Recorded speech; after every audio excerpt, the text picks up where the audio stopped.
उत्पादन के लिए जाना जाता है, लेकिन इस बार जिले में किसान सोयाबीन की फसल उगाने में कम रुचि ले रहे हैं, जिसके चलते सोयाबीन का रकबा जिले में काफ़ी कम हुआ है। तो वहीं इसके उलट मक्का के रकबे में लगभग 2 गुना वृद्धि देखने को मिल रही है। मक्का का रकबा बढ़ाने के पीछे प्रमुख वजह सामने 3 सालों से सोयाबीन के दामों में भारी गिरावट माना जा रहा है।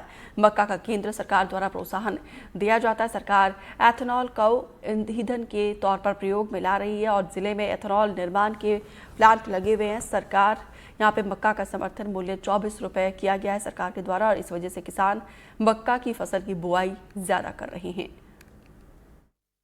इस समय हम नीमच ज़िले के पालसोड़ा गांव में मौजूद हैं और मेरे पीछे आप खेत देख सकते हैं, ये मक्का का खेत है। इस खेत में इस साल मक्का बोई गई है। पिछले साल की अपेक्षा मक्का की जो बोनी है वो ज़्यादा हुई है। इसकी 2 मुख्य वजह सामने आ रही है। सोयाबीन के दामों में गिरावट देखी जा रही है, जिसके चलते अब किसानों का जो रुख है सोयाबीन से हटकर अब मक्का की ओर आ गया है और इसके चलते किसान मक्का बोने लगे। वहीं दूसरी ओर सरकार के द्वारा जो समर्थन मूल्य में भी वृद्धि की गई है, 2400 रुपये समर्थन मूल्य कर दिया गया है और जो एथेनॉल है उसकी अब मात्रा बढ़ाई जा रही है पेट्रोल में।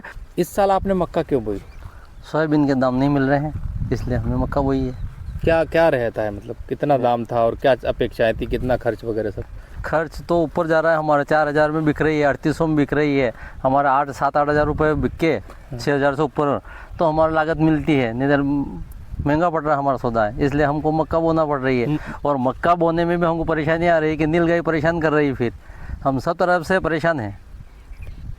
योगेंद्र भाई बताओ, आपने भी मक्का बोई, इस बार कितनी बोई, क्या सोच के बोई? मक्का सर थोड़ी सी ज़्यादा बोई, अगले साल थोड़ी सी कम लगाई थी हमने केवल खाने के लिए। लेकिन क्या है कि जब बार बार सोयाबीन लगा रहे हैं, लेकिन सोयाबीन में लागत मूल्य भी निकल पा रहे हैं, बाज़ार भाव भी बहुत कम है, सरकार भाव भी नहीं बढ़ा रही है। और जैसे पिछली बार 10,000 बिकी थी सोयाबीन, तो अगर वैसे दाम और किसानों को मिले तो वास्तव में इस किसानों का आय दोगुनी हो, लेकिन अभी कोई सुनने वाला है नहीं है।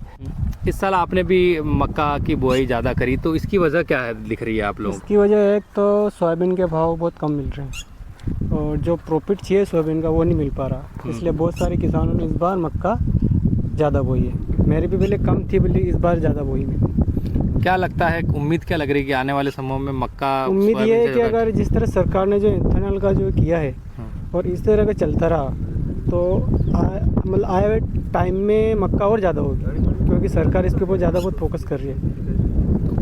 कुल मिलाकर किसान भाई जो बता रहे हैं वो यही है कि आने वाले समय में मक्का की पैदावारी और बढ़ सकती है। ख़ास तौर से यदि सोयाबीन के दामों में इसी तरह गिरावट रही तो निश्चित तौर से विकल्प के रूप में किसान मक्का या अन्य कोई फसल की ओर जा सकते हैं। फिलहाल यही है कि नीमच ज़िले में सोयाबीन के दामों की गिरावट और एथेनॉल को बढ़ावा देने के चलते अब जो दाम है मक्का की ओर जो किसान हैं वो मक्का की ओर रुख करते जा रहे हैं। ऐसे में आने वाले समय में नीमच ज़िले में मक्का का उत्पादन निश्चित तौर से बढ़ेगा। विजित महाडिक, NDTV नीमच। इसकी मुख्य वजह है कि सोयाबीन का रकबा हमारे यहाँ पहले सबसे ज़्यादा सोयाबीन का रकबा हुआ करता था, जो 1,30,000 के आसपास होता था, जो कि अभी सोयाबीन का रकबा घट के अभी वर्तमान में 1,12,000 हेक्टेयर में अभी अनुमानित आया है। और मक्का का बढ़ के मक्का का प्रस्तावित रकबा इस साल का रखा था 25,000, जो कि प्रस्तावित रकबे से भी ज़्यादा बढ़कर हो गया। लगभग 29,000 हेक्टेयर अभी मक्का की बोनी हो गई है। अपने ज़िले में 3 इथेनॉल प्लांट है और अभी मक्का के रेट भी अच्छे हैं और मक्का के उत्पादन अच्छा होता है।